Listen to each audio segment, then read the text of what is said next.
Welcome to the deep dive. We're here to cut through the noise, take all that complex source material you've got, and pull out the really key, profound insights, basically giving you that shortcut to truly understanding a topic.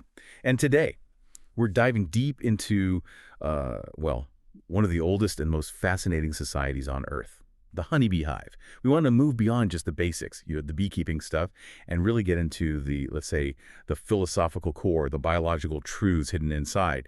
Our sources really paint this picture of intense social complexity. They aim to show the curious, profound, and intimate side of these little creatures. So yeah, this deep dive is all about understanding a society that operates with this almost terrifyingly logical, ruthless system.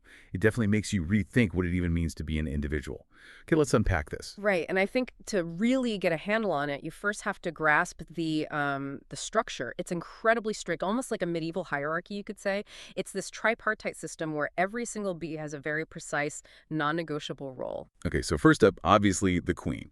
But the source is really specific about her role, right? She's not like a king giving orders. Exactly. She's defined as the mother of all her people, the single organ of love. She's the absolute source of life, yes, but functionally, she's almost like a biological engine. Highly revered, but an engine nonetheless. And then the workers. Yeah. The vast majority, right? Thousands of them. Yeah, thousands upon thousands. And they're, biologically speaking, incomplete, sterile females. Their entire existence is just pure service to the hive.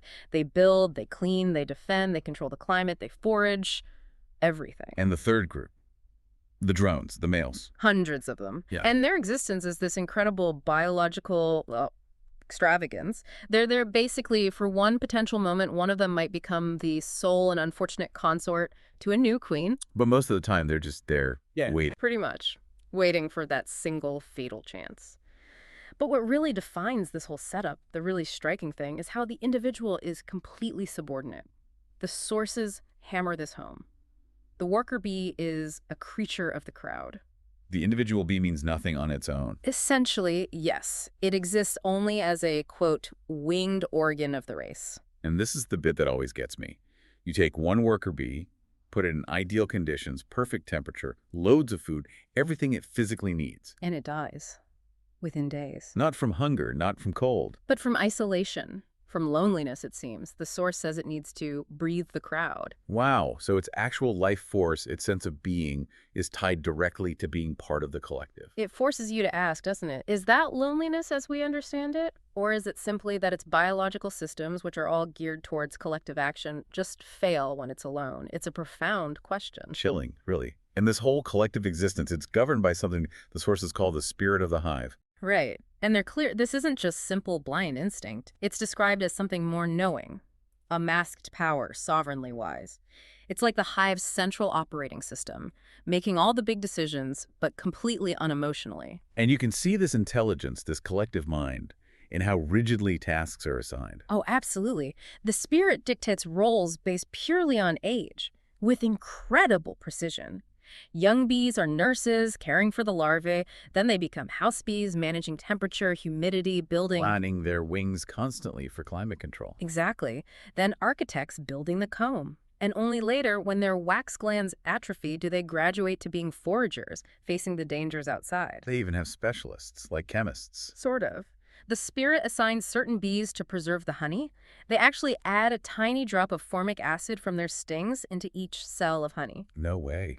They're chemically treating their food stores for longevity. Precisely. It acts as a preservative. It's deliberate. And that same cold, calculating logic applies at the end of the season, doesn't it? With the drones. Oh, brutally so.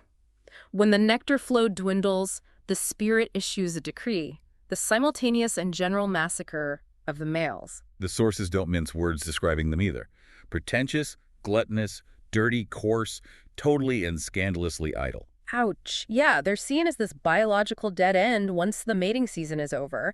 Their potential purpose is fulfilled, or more likely not needed anymore. So the hive, being ruthlessly efficient, just eliminates them, gets rid of the resource drain. That initial lavish waste in creating them ends in this incredibly calculated math execution. It's the ultimate demonstration of the hive's core principle: waste nothing, and the individual never ever outweighs the future of the race. Okay. Here's where it gets really interesting, because if the hive is all about ruthless efficiency, This next big event, the swarm, just seems completely backwards from our perspective. You'd think they'd swarm when things are bad, right? Famine, disease. Exactly what you'd expect. But no, it's the complete opposite. The swarm, this huge exodus, only happens when the city is at its absolute peak, the apogee of its prosperity, as the source puts it. When everything is perfect. 120,000 cells overflowing with honey and brood. That's when they decide to leave. That's the moment. It's not a panic move. It's described as a planned exile, a well-considered sacrifice of the present generation in favor of the generation to come. Choosing the moment of greatest abundance for the greatest sacrifice. That's something. And look at how they prepare. It shows incredible foresight. Every bee leaving the hive gorges itself on honey first. But not just to eat on the journey. No, not primarily. They carry enough honey, it's estimated, for 5 or 6 days, but the main reason is so they have the raw material, the fuel, to secrete wax the moment they find a new home. They plan to start building immediately. And the old queen, she leads this swarm. But there's a paradox there too, isn't there, in how she's viewed? There is. She's treated with immense respect, heroic and boundless respect, apparently. Guarded, fed the best food. Yet the workers seem to view her as, quote, somewhat unconscious and often of feeble mind. So revered symbol, but not the brains of the operation. Precisely. She's the sacred vessel, essential for the future, but she doesn't decide to swarm. She obeys the spirit of the hive, just like everyone else. Her individual will is secondary to her biological function. Okay, so the moment arrives, the swarm bursts out. What's that like? Apparently, it's chaos, but joyous chaos. The sources call it the bees, one day of joy, of forgetfulness and folly, the only Sunday known to the bees. Just this massive, swirling spectacle of collective happiness. Riotous celebration. Exactly. And the strangest thing, in this moment of collective ecstasy, they become completely harmless. Really, when they're arguably at their most powerful, as a flying city. Yes. Apparently, you can handle them easily during the swarm. Their happiness seems to override their defensiveness. It's quite poetic, in a way. And once they leave, their commitment is total, right? No going back. Absolutely none. The loyalty is staggering. If the new colony fails, bad location, bad weather, whatever, the entire swarm, workers and queen, will die together. They will perish from hunger and cold rather than even attempt to return to the rich, successful hive they just left. Wow. They are completely locked into the destiny of this new venture. It really underscores that for the bee, the future of the race, the continuation is everything. There's no room for sentiment or second thoughts, just that fatal ecstasy of work, as the source puts it. That level of social engineering is amazing, and it leads right into their physical engineering, doesn't it? Yeah. Let's talk wax. The comb. Ah, yes, one of nature's true marvels. And the way they make it is incredible in itself. It requires sacrifice, you said. Physical sacrifice, yes. To produce wax, workers have to cluster together tightly, forming this dense curtain or cone shape. They hang there, almost motionless, for 18 to 24 hours. Why? To generate heat. They need to raise their body temperature significantly to activate the wax glands on their abdomens, which then secrete these tiny, white, transparent scales of wax. And this raw wax becomes the hexagon. Perfect hexagon, widely considered the most perfect creation of the logic of life. Mathematically, it's the most efficient way to tile a surface, maximizing strength and volume while minimizing the amount of material used. Just pure geometric genius. But was it always seen as genius? Wasn't there a debate about whether it was intentional design or just physics? Oh, a big debate. For a long time, the main counter-argument was mechanical necessity. Buffon, the naturalist, famously used the analogy of boiled peas. Soft spheres packed together will naturally deform into hexagonal columns under pressure. So the idea was bees make round cells, and they just get squashed into hexagons. That was the theory. That the soft wax, packed tightly, just naturally assumes that shape, no intelligence required. But the evidence points elsewhere. Strongly. First, you look at other social insects, like wasps. They face the same storage problem, but their combs are often much cruder, less efficient, more expensive in terms of wax used. If it was just physics, why the difference? Okay, fair point. But the really compelling evidence comes from an experiment mentioned in the sources. Researchers put a flat, hard sheet of tin inside a hive cavity. Then the bees. They started building combs directly on the flat tin surface, and they built perfect hexagons from the very first cell. There was no initial cylindrical shape, no pressure forcing the shape. Ah. So the hexagon is the plan from the start. It's in their blueprint. Exactly. It suggests the hexagon is rooted in the plans, the experience, the intellect, and will of the bee, not just an accident of physics. And this intelligence, this common sense, as the source calls it, shows up elsewhere too, right? Like adapting to us humans. Constantly. You put bees in weirdly shaped modern hives, cubes, pyramids, whatever they figure it out. You give them foundation wax, those preformed sheets we use in beekeeping. They adapt, build upon it, integrate it. They seem to instantly grasp what's useful. They can tell the difference between, say, a weird natural obstacle and something man-made. It seems so. They distinguish between a fatal caprice of nature they just have to deal with and a potential snare devised by some cunning and malicious god, as the source colorfully puts it, meaning human interference or a direct threat. Like that moth, the death's head sphinx. Acherontia atropos, yes. In regions where that huge moth is common, it tries to raid hives for honey. The bees have developed a specific architectural defense. What do? They build small pillars of wax, strategically placed near the entrance. These pillars don't block the bees, but they narrow the passage just enough so the moth's large abdomen can't fit through. That's incredible. Specific, targeted problem-solving using architecture. It really demonstrates their adaptability and, well, their practical intelligence. Their common sense rarely fails them. Okay, let's shift to maybe the most dramatic biological event. Yeah. The drone's purpose and that nuptial flight. Nature seems to go all out equipping the male, doesn't it? All out is an understatement. The source calls it an insensate waste, biologically speaking. The drone exists for potentially one single act.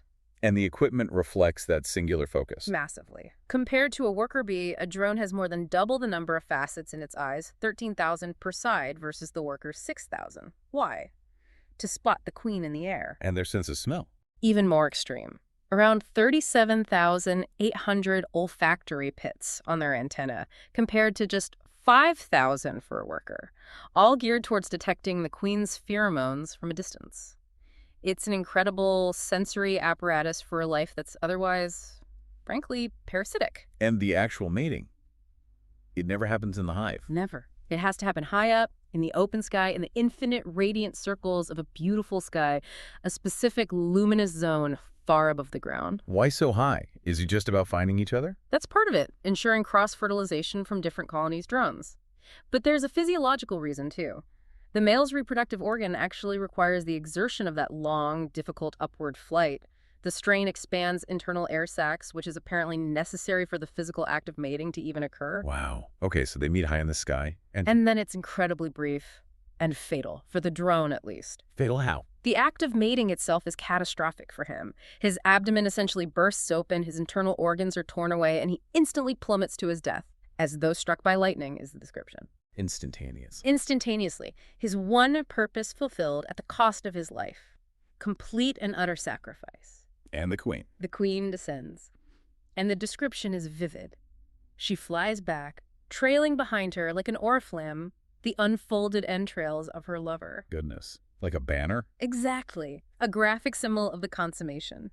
She then meticulously cleans herself, removes these embarrassing souvenirs, and within about 2 days, she's ready to begin her life's main work. Which is laying eggs. But not just laying eggs, deciding the sex of each egg. That's the real mystery, isn't it? It's a huge biological enigma. She has to control whether an egg gets fertilized or not as it passes down the oviduct. Unfertilized eggs become males' drones. Fertilized eggs become females, either workers or new queens, depending on how they're fed later. And she stores the sperm from that one fatal flight. Yes, in a tiny internal pouch called the spermatheca. She carries the genetic legacy of that one drone, potentially for years, rationing it out one fertilization at a time. How does she control it? Do we know? It's still debated. One theory is mechanical. Perhaps the slightly smaller size of a worker cell physically presses on her abdomen in a way that triggers the release of sperm as the egg passes. The larger drone cell doesn't apply that pressure. So physics again? Possibly. Or the other theory is that the queen has conscious muscular control, that she can actually decide moment by moment whether to open the valves of the spermatheca or not. Perfect control, as the source suggests.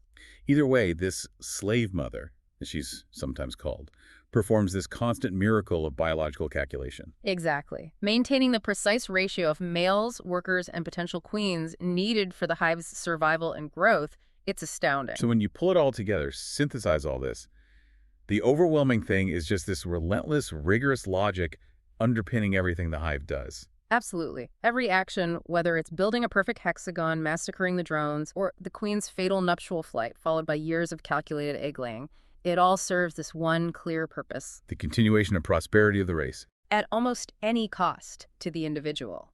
It paints a picture of a civilization where individual life is essentially just currency to be spent for the greater good for the future.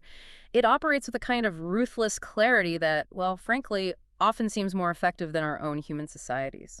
So what does this all mean? What's the takeaway for us trying to learn from this tiny, complex world? Well, I think the hive starkly illustrates how nature often achieves progress, ensures destiny, only by demanding the complete sacrifice of individual liberty and happiness. It really challenges our default assumption that individual freedom is the highest good, especially when you look at the sheer success of the hive as a system. Okay, so on that note, we want to leave you with a final thought, something provocative from the source material itself. It observes that nature's will isn't always perfect. Sometimes it seems incoherent and petty. It gives examples like parthenogenesis getting out of control, a queen laying only drone eggs, which dooms the colony. So the question posed is this. If we humans observe nature's methods and maybe even find flaws, find aims that seem destructive or petty, does that realization make our own duty clearer? Does it, quote, add more purity, power, disinterestedness, and freedom to the ardor wherewith humanity still seeks improvement? It's a deep question. Essentially, should we be afraid of pursuing progress, of trying to improve things, even if it means going against or correcting the natural impulses that we observe? Should we fear pursuing betterment with too much ardor? Definitely something to think about next time you see a bee buzzing by. That's all for this deep dive. We'll talk soon.